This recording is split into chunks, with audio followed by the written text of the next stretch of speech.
नमस्कार मेरे प्रिय छात्र, मैं आज हिंदी की कक्षा में आपका स्वागत करती हूँ।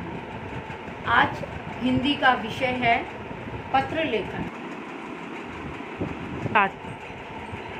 पत्र संचार का वह साधन है जिसके माध्यम से हम अपने बात लिखकर दूसरों तक पहुँचा सकते हैं।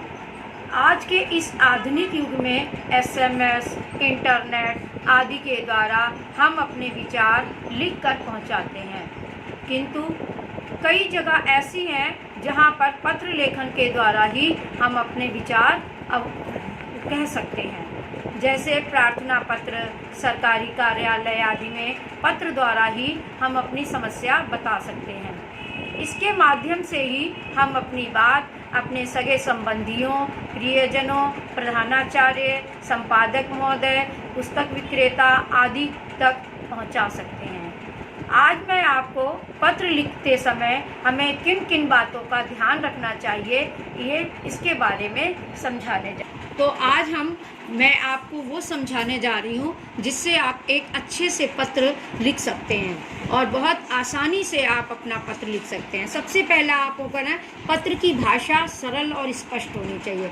आपके पत्र की जो भाषा है वो कठिन नहीं होनी चाहिए, एकदम सरल होनी चाहिए।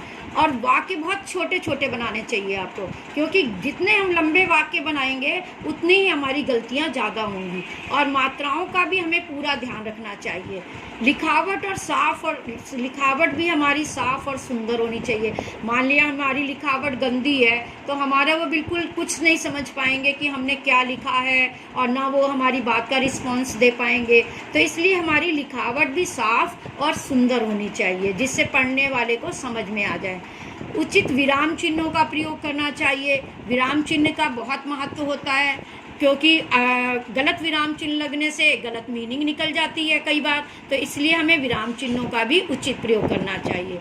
पत्र में संबोधन जो शब्द जो होते हैं उसमें अभिवादन, विषय वस्तु, समापन आदि उचित स्थान पर लगाने चाहिए। जैसे सबसे पहले हमें अब संबोधन वर्ड यूज़ करने चाहिए, प्रिय, आदरणीय प्रधानाचार्य जी, ये शब्द। फिर अभिवादन में आ जाएगा नमस्कार, और मेरे प्रिय सप्रेम नमस्कार, ऐसे आ जाएगा संबोधन में।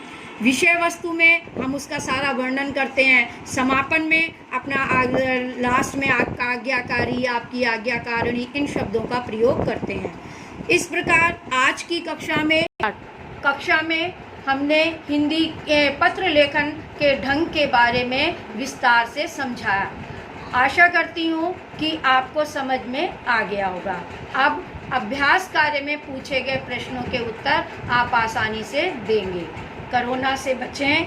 आपके तथा आपके परिवार की मंगल कामना के साथ मैं आज की कक्षा समाप्त